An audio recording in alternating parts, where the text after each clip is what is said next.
Ini adalah gambar pemecahan pikiran. Seorang pria berlutut di samping gadis yang jatuh ke tanah. Buka resleting sabuk celananya. Mulutnya terbuka lebar. Seorang wanita menyaksikannya. Melarikan diri. Segera pria itu ditangkap oleh polisi. Tak lama kemudian ia dihukum karena pembunuhan. Tidak ada yang memperhatikan. Pria itu benar-benar mencoba untuk menyelamatkan gadis kecil. Dan tidak ada yang peduli. Dia adalah seorang pria cacat mental dengan IQ hanya 6 tahun. Ini adalah ketidakadilan besar abad ini. Difilmkan di Korea Selatan adalah film Wham King paling populer dalam sejarah. Ini terkenal. Hadiah kamar 7. Nama pahlawan adalah Lee Long Kyu. Meskipun ada kekurangan, tapi hati lebih baik dari orang lain. Long Kyu sangat mencintai putrinya. Setelah tertangkap, polisi memanfaatkan keinginannya untuk pulang dan mengurus putrinya. Untuk menipunya menjadi mengaku bisa pulang. Yang itu membuatnya mengakui dosa-dosanya, karena ia melakukan perbuatan yang sama. Pengadilan mencoba menghukumnya sampai mati. Dia diusir dari kamar 7 penjara. Kapten penjaga penjara mendengar tentang kejahatannya. Menangkapnya untuk dipukuli. Datang ke sel. Sudah ada 5 tahanan di dalamnya. Ada pembohong yang merampok negara. Dia adalah kakak di sini. Mereka memiliki masalah dengan otak mereka. Kemudian menyambar penghakiman Long Kyu. Lihatlah kejahatan begitu buruk.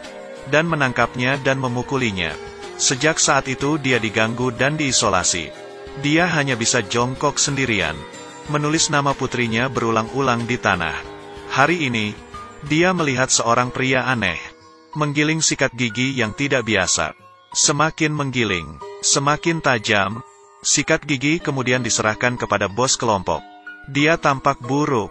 Melihat seorang pria di kejauhan. Pria itu mendekati kakak kamar 7. Bos di sini sudah berjalan menuju kakak di kerumunan.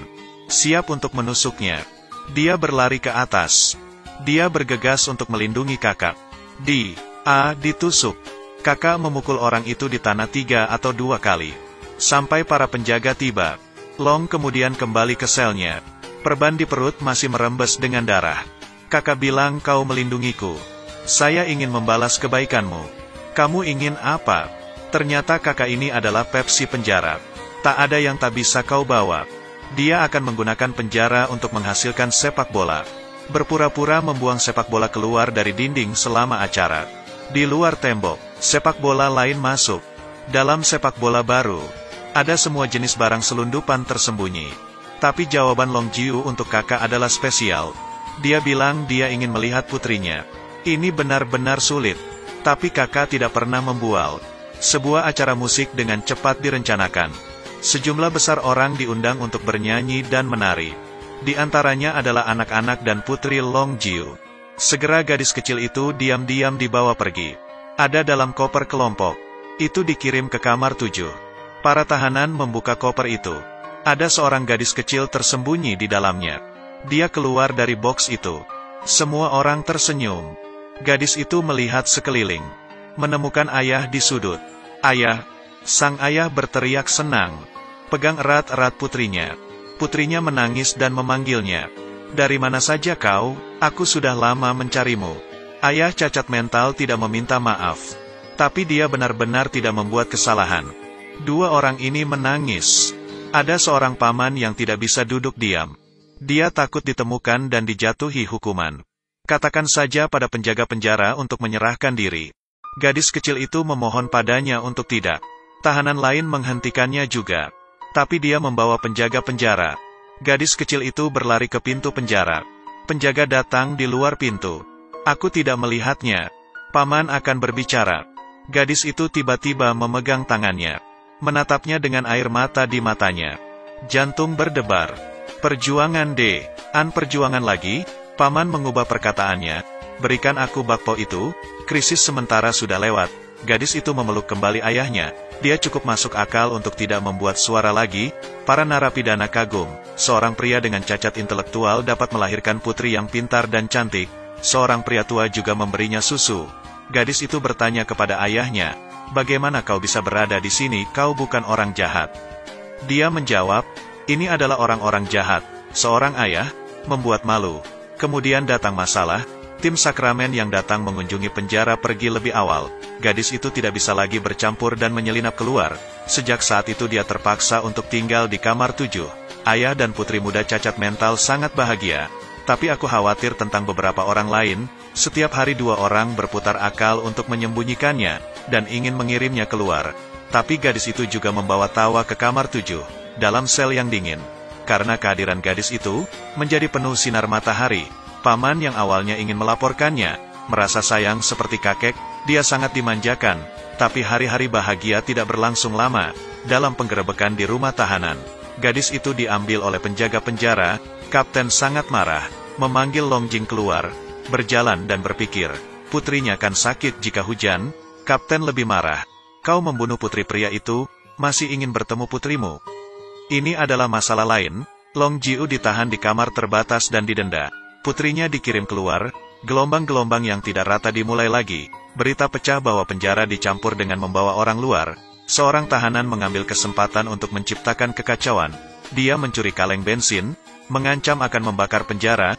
Kapten harus menghadapinya secara pribadi. Api semakin besar dan besar. Tahanan itu sakit dan menolak untuk pergi. Kapten harus bergegas ke dalam api dan menariknya. Long Jing dievakuasi. Hanya melihatnya, kapten di dalamnya telah pingsan oleh asap tebal. Dia juga sangat kaget dan menolongnya. Kemudian, kapten yang terbangun masih di tempat tidur rumah sakitnya. Dia diberitahu oleh dokter. Itu adalah penyandang disabilitas mental Long Jiu yang mempertaruhkan hidupnya untuk menyelamatkannya. Kapten melihat luka bakar di sekujur badannya. Melihat kekuatan Long Jing, dia mulai ragu. Dia juga memutuskan untuk membalas kebaikannya. Long Jiu dan putrinya diizinkan untuk bertemu. Sulit untuk mengatakan yang sebenarnya tentang 2 orang di kaca. Dan kemudian menonton ketika Long Jiu diseret pergi. Putrinya tidak bisa memalsukan kesedihan. Kapten mulai berubah pikiran tentang Long. Seorang tahanan yang penuh dengan pikiran baik. Bagaimana bisa ada kebaikan di mana-mana? Kemudian kapten mendengar bahwa gadis kecil itu sakit.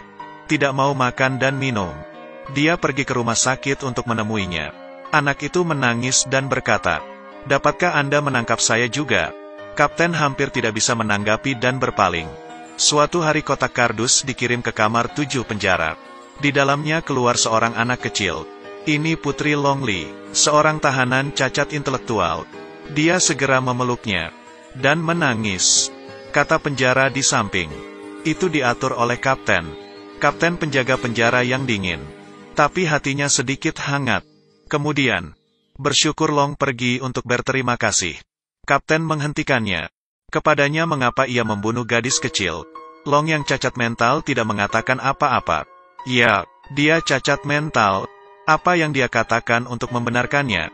Kapten mulai menyelidiki kasus ini. Mengumpulkan informasi saat kejadian. Menemukan permohonan bersalah Long Jiu. Kemudian keraguan muncul. Bagaimana mungkin seorang pria dengan IQ berusia 6 tahun menulis permohonan bersalah? Dalam penjara, teman satu sel Long juga sedang menyelidiki kasus ini dari jarak jauh. Mereka berkomunikasi di lokasi melalui berbagai cara. Perlahan-lahan mengetahui kebenaran. Korban gadis kecil berjalan dalam minus 18 derajat hari itu.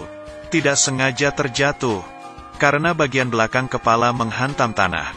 Dia meninggal secara tak terduga. Lalu mengapa Long Jiu membuka sabuk celana dan mulut ke mulutnya? Ternyata ini adalah metode pertolongan pertama yang telah dipelajari Long Jiu. Dia menyelamatkan gadis itu. Tapi gadis kecil itu adalah putri kepala polisi. Di bawah tekanan, polisi harus menyelesaikan kasus ini dengan cepat. Itu menciptakan ketidakadilan besar. Kapten penjaga penjara datang ke kepala polisi untuk meminta persidangan. Tapi saat ini sutradara telah dibutakan oleh rasa sakit kehilangan seorang putri dan kebencian.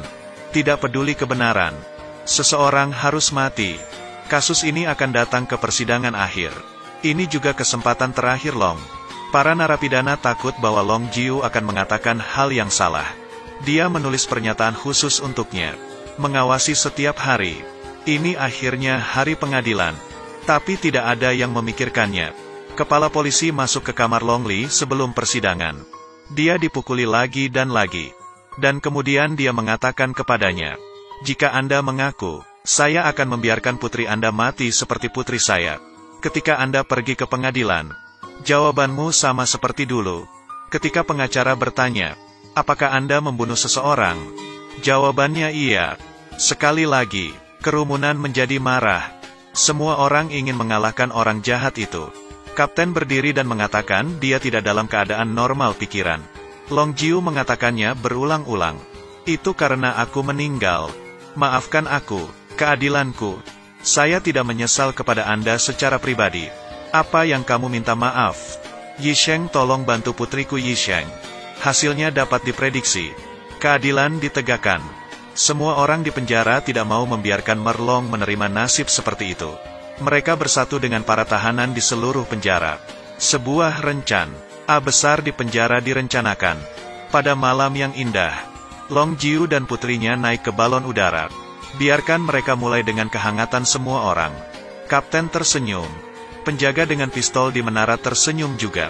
Lambaikan tangan untuk mereka berdua. Sayangnya, tali balon ditarik oleh jaring besi. Pelarian itu gagal. Hari eksekusi adalah ulang tahun gadis kecil itu. Kapten membawa gadis itu ke kamar 7. Biarkan dia melihat ayah untuk terakhir kalinya. Semua orang berpura-pura tertawa. Tapi satu persatu mereka menangis. Setelah perayaan ulang tahun, Long Jiu dan putrinya berjalan bergandengan tangan keluar dari kamar 7. Sebuah pintu besi menghentikan mereka. Sudah waktunya untuk mengucapkan selamat tinggal lagi. Keduanya berpelukan untuk terakhir kalinya. Mereka semua tersenyum. Penjaga penjara akhirnya membawa Long Li pergi. Di tikungan dia melihat kembali putrinya. Long pergi. Tapi tepat setelah sudut, ia jatuh ke tanah. Dan putrinya menatap sudut. Tunggu, ayah melompat keluar seperti dulu. Kejutkan dia. Tidak kali ini. Dia menghitung lagi. Akhirnya aku tak bisa menahannya. Ayah. Long Jiu tampaknya telah terbangun tiba-tiba. Dia berlari kembali dengan cara putus asa. Menyambar putrinya melalui pintu besi. Mulai menangis. Orang yang tidak pernah menangis yang memukulinya dari awal hingga akhir. Ketika ia menyadari ia tidak akan pernah melihat putrinya lagi. Untuk pertama kalinya, dia meminta bantuan semua orang di sekitarnya.